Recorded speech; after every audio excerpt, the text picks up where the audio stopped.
Selamat siang, hari ini Minggu 19 April 2020 kami dari tim Satgas COVID-19 Kabupaten Raja Ampat melaporkan jumlah total orang dalam pemantauan 6 orang.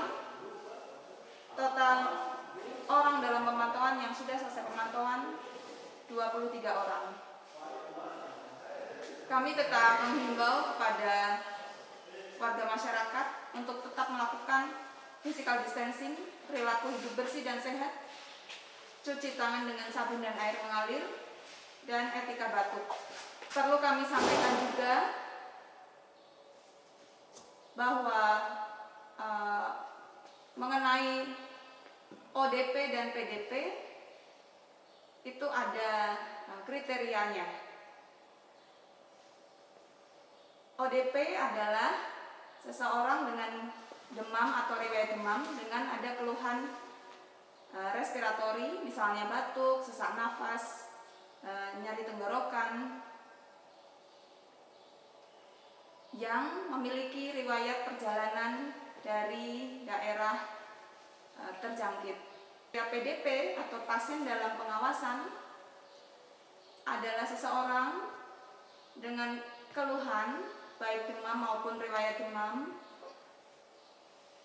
dan keluhan respiratori atau saluran nafas, misalnya tadi seperti batuk, pilek atau nyeri tenggorokan, dan disertai sesak nafas dengan riwayat perjalanan dari daerah terjangkit atau ada kontak dengan kasus confirm. Jadi jika seseorang dengan keluhan demam atau riwayat demam dengan keluhan saluran nafas dengan ada kontak dengan kasus confirm, maka termasuk ke kelompok PDP atau pasien dalam pengawasan. Baik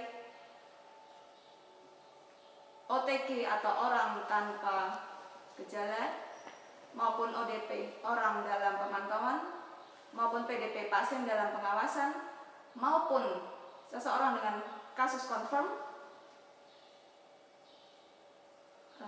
dapat diberikan pelayanan rawat inap di rumah sakit jika ada indikasi. Kami juga tetap menghimbau kepada warga masyarakat yang datang ke Waisai dari luar kota Waisai untuk melapor kepada tim Satgas supaya dapat dilakukan screening pemeriksaan kesehatan. Ya, sedikit tambahan seperti yang kita ketahui, pedoman sesuai dengan juknis COVID-19 sesuai dengan pedoman dari Kementerian Kesehatan yang berlaku di Indonesia ini, ada kriteria untuk OTG, ODP, PDP. Nah, penentuan pasien ini termasuk kategori ODP ataupun OTG ataupun PDP itu berdasarkan juknis tersebut. Jika tidak memenuhi juknis tersebut, tidak bisa kita sembarangan mengkategorikan sebagai OTG ataupun ODP ataupun PDP, begitu.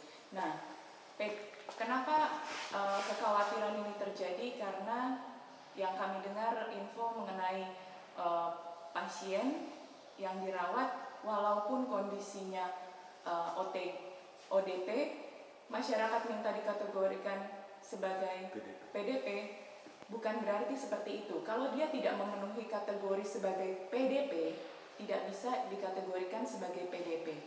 Sebagai contoh, orang ODP, dia lagi di rumah, dia jatuh, kakinya patah. Mau gak mau misalnya dia harus menjalani operasi.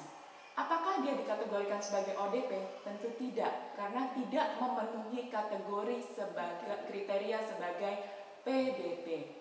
Dia pasien, ya betul, tapi dia tidak memenuhi kategori sebagai PDP. Begitu. Jadi ada berbagai pertimbangan klinis. Misalnya, orang OTG, dia harus operasi sesar. Apa dia harus jadi PDP? Enggak.